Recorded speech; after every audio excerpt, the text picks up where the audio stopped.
Nadreen, कल BRICS का इजलास हुआ और ये जो इजलास था गज़ा के ऊपर हुआ और ये इंटरेस्टिंग इसलिए भी था क्योंकि ब्रिक्स एक इकोनॉमिक फोरम रहा है और गज़ा का मसला जियोपॉलिटिकल मसला है।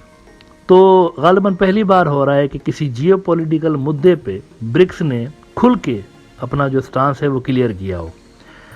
अब ये एक्स्ट्राऑर्डिनरी मीटिंग थी, इसके अंदर तमाम जो हेड्स ऑफ द स्टेट्स थे तकरीबन वो शरीक हुए। एक मुल्क का हेड ऑफ द स्टेट शरीक नहीं हुआ और उस मुल्क ने जो रवैया अपनाया, वहाँ पे तौर तरीका अपनाया, कहने को तो वो प्रो पैलेस्टाइन रहे लेकिन वो प्रो इजराइल भी एक कार्रवाई कर गए। वहाँ पे उनकी जो लैंग्वेज थी वो इंतहाई सॉफ्ट थी।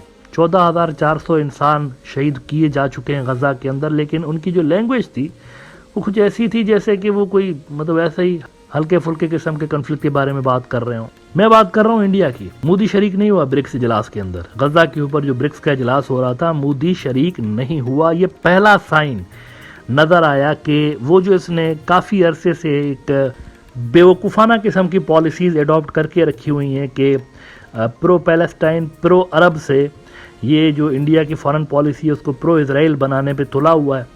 तो उसका एक इजहार हमें कल भी नजर आया। ये शरीक नहीं हुआ, ये इटसेल्फ एक सिग्नलिंग थी। दूसरा, उसके अंदर जो इंडियन नुमाइंदों ने लैंग्वेज यूज की वो बड़ा मरियल किस्म की थी, ठंडे किस्म की लैंग्वेज थी और वो भी इजराइल को बेसिकली फेवर कर रही थी। यानी इन्होंने सीज फायर और ये सारी बातें तो की, लेकिन जिस तरह से स्ट्रांग दूसरे मुल्क स्टेटमेंट्स दे रहे थे, इंडिया की सबसे ठंडे किस्म की रही। तो ये भी इजराइल को एक तरह से फायदा कर रही थी। ग्रुप को बेसिकली उन्होंने डिवाइड करने की कोशिश की ब्रिक्स को इस मुद्दे पे।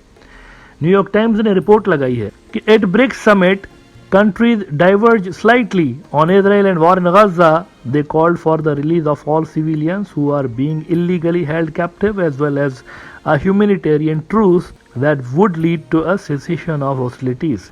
अब इसके अंदर आप देखिए, वो कहते हैं कि prime minister Narendra Modi of India did not address the gathering and it was unclear whether this reflected a shift in the country's position on the war in Gaza.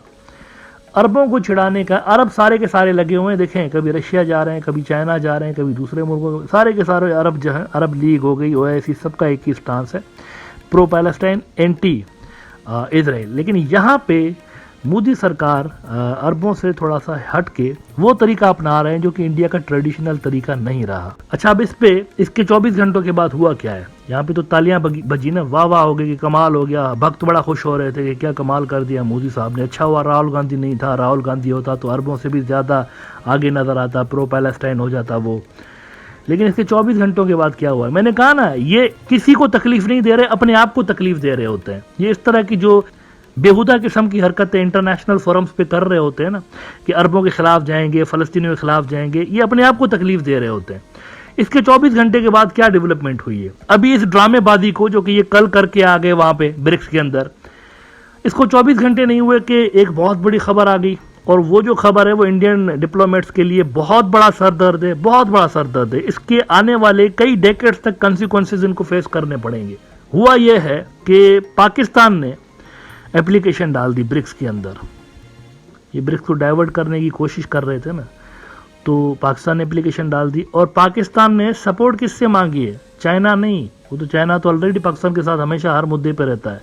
Russia support करने जा रहा है पाकिस्तान की मेंबरशिप के लिए।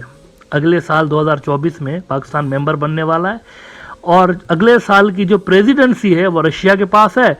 तो पाकिस्तान को रशिया सपोर्ट कर रहा है, रशिया लेकर आ रहा है पाकिस्तान को ब्रिक्स के अंदर। अब समझने वाले के लिए इशारा काफी होता है कि ये किसको सुना रहे हैं रशियंस, और ब्रिक्स वाले किसको यहाँ पे मैसेज देने की कोशिश कर रहे हैं। एक्सपेक्टेड था कि इंडियन न्यूज आउटलेट्स आग बबूला होंगे, लेकिन इतने आग बबूला होंगे ये मैंने नहीं सोचा था।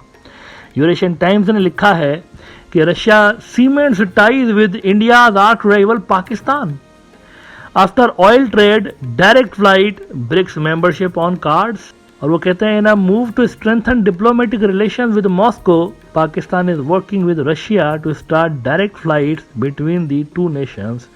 The initiative comes as Pakistan is actively seeking Russia's support for its bid to join BRICS group of nations in 2024. इसी खबर को द इकोनॉमिक टाइम्स ने भी लिखा, इंडियन न्यूज आउटलेट है, कि Pakistan applies for BRICS membership, seeks Russia's support.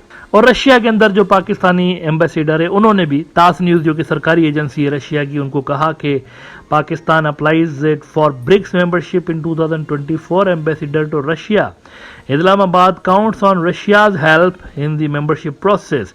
वो हो गई है ऑलमोस्ट, वो यूँ समझे कि फाइनल हो गई है, सारा का सारा मामला यहाँ पे हो गया है।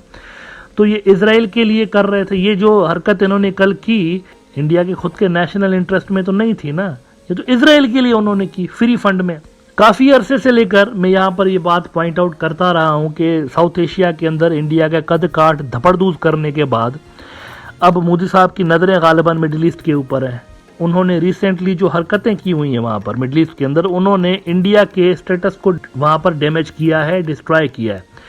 कतर के अंदर आप देखिए कि 8 इंडियन नेवी ऑफिसर्स को सजाए मौत दे दी गई, उनको अनाउंस कर दी गई है ना, वो उनको सूली पे चढ़ाएंगे। अपील मेरे ख्याल से उन्होंने अब वो आखिरी बचती है वो करेंगे, लेकिन वो मोस्ट प्रोबेबली रिजेक्ट हो जाएगी क्योंकि रंगे हाथों पकड़े गए हैं। जो एविडेंसेस हैं उनके खिलाफ वो बड़े सॉलिड किस्म के हैं। इजराइल के लिए जासूसी कर रहे थे, तो ये तो सारी दुनिया जानती है कि इतने हाई लेवल के जो ऑपरेशंस होते हैं वो सरकारी सरपरस्ती के बिना नहीं होते। ऐसा नहीं होता कि उन इंडिविजुअल उठा और उसने जो है वो कहा कि यार मैं ज़रा थोड़ा सा दूसरे मुल्क के लिए ना जासूसी करके आता हूँ, पूरा नेटवर्क बना के, वो भी ऐसा सरकारी सरपरस्ती के बिना नहीं होता। तो सरकारी सरपरस्ती कौन कर रहा होगा फिर? यही हिंदुत्व आगे ठग कर रहे होंगे ना, जो कि इजराइल की दुल्हन बनने के लिए उतावले बने पड़े कि नहीं किसी तरह से शादी हो जाए हमारी इनके साथ। बट यू सी, इनको सोचना चाहिए ये सारी हरकतें करने के साथ इनको मिल क्या रहा है? अरब वर्ल्ड में नाम खराब हो रहा है। इंटरनेशनल लेवल पर जिन जिन ग्रुप्स में इंडिया था उनका काउंटर वहां पर लाने की कोशिशें की जा रही हैं। पाकिस्तान का आना वहां पे ब्रिक्स में इंडिया का काउंटर होगा या नहीं होगा? ऑब्वियसली इंडिया के लिए बहुत बड़ा सरदर्द होगा, काउंटर होगा इंडिया का। ब्रिक्स ग्रुप से इंडिया अपने मतलब के जियोपॉलिटिकल डिसीजंस, जियोपॉलिटिकल जो ऑब्जेक्टिव्स हैं वो हासिल नहीं कर पाएगा इसके बाद। इस सब का जिम्मेवार जो है ना मोदी सरकार है। मेहनत किसकी थी? कांग्रेस वालों की। ब्रिक्स के अंदर कौन गए थे? कांग्रेस वाले गए थे, और कांग्रेस वाले लंबे अरसे तक बड़ा अच्छे तरीके से इसको मैनेज करते रहे और ब्रिक्स की एक्सपेंशन भी नहीं हुई थी। ब्रिक्स जो था उस वक्त इसमें यही 4-5 मुल्क हुआ करते थे उस वक्त भी। ये जब आए तो ब्रिक्स भी इंडिया के हाथ से एक तरह से निकल गया और इंडिया वहां पे एक इररिलेवेंट सा प्लेयर इस वक्त बन के रह गया है, जो कि अपेरेंटली बाकी तमाम के तमाम ग्रुप से एक अलग थलग खड़ा हुआ आपको नजर आता है। कल हमने देख लिया ना गजा के मामले पे, मरियल सी लैंग्वेज, ऐसे ही सॉफ्ट किस्म की। दुनिया एक्सपेक्ट कर रही थी कि इतना बड़ा सानहा हुआ है, इंसानी ट्रेजेडी हुई है, 14,000 से ज्यादा बंदे उसमें शहीद हुए हैं, तो कोई स्ट्रॉन्ग किस्म की लैंग्वेज आएगी, लेकिन नहीं, यारी दोस्ती चल रही है वहां पर भी नेतन्याहू और मोदी की। सो आई थिंक ये एक शटअप कॉल भी है एक तरह से, अगर देखा जाए तो मोदी सरकार के लिए शटअप कॉल भी है पाकिस्तान के इंक्लूजन इसके अंदर। As far as this issue is concern कि रशिया पाकिस्तान का सपोर्ट करेगा या नहीं करेगा इसके अंदर आने के लिए, तो मैं आपको अभी से ही बता देता हूँ कि ये मामला तय हो चुके हैं और इट इज ऑलमोस्ट सर्टेन कि Pakistan is coming into the BRICS, और इंडिया इसको रोकने की कोशिश जरूर करेगा behind the scenes, diplomatic channels के जरिए सारा कुछ करेगा, लेकिन इट वॉन्ट वर्क, और ये मामला ऑलरेडी तय हो चुका है।